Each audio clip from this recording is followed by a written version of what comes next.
Hello, welcome to my workshop. So in this video, I want to show you how to set up your Kreg jig. I purchased one of these and it was really handy, but it does take a few minutes to set up.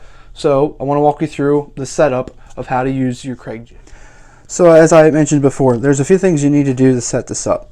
First of all, the very first thing you want to do is take a clamp and clamp it to your work surface.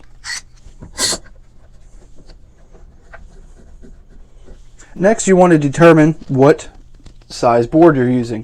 For this demonstration, I'm going to use a 3/4 inch piece of wood. And when you choose your size, you can go up to 1.5 inches. This can only go up to 1.5 inches. If you're going to go bigger than that, you're going to want to apply a different type of Kreg jig. But for this demonstration, we're going to go with 3/4 inch so you can see how this all works. Since we're going with 3/4, you're going to want to set your depth gauge to 3/4 inch. To do that, you want to loosen up this brass nut just far enough to where this is loose. And then as you see, there are numbers along this side. The 3/4 inch line needs to line up with the top of that block, and then you tighten this back in and it should not move on you. Next, we want to set our drill bit and stop gauge. To do that, you want to loosen this nut with the provided Allen wrench that they give you. Loosen it so you can move it around. As you can see, there are two separate sides. Each of them have different depths that you're going to go. We're going with the 3/4, so this is how you set it. You set this in there with the nut. It should set in the little hole at the top.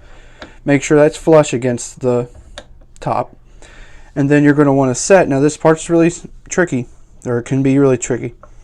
You take the top of this part here, not the tip, but the part where it changes pitch, and you set that right on 3/4.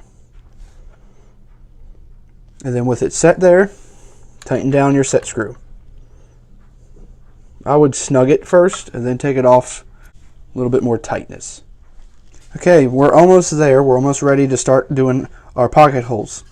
But what you're going to do is set this depth here so that when you clamp it down, this pushes the board against it nice and firm. To do that, the simplest way I find to do it is take the board you're going to use, set it in there, close the clamp, and then tighten this till it just touches your board.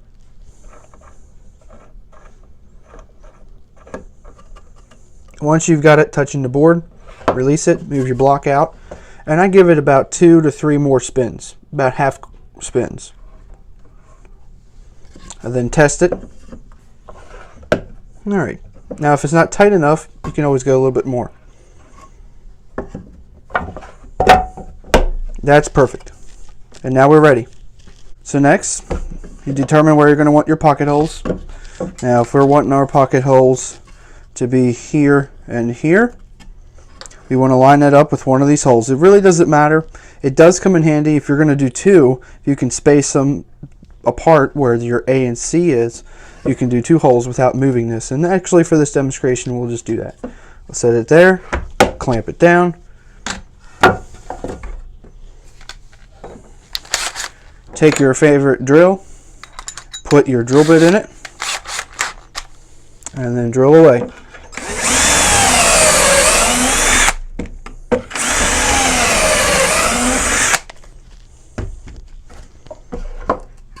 And there we have our perfect pocket hole.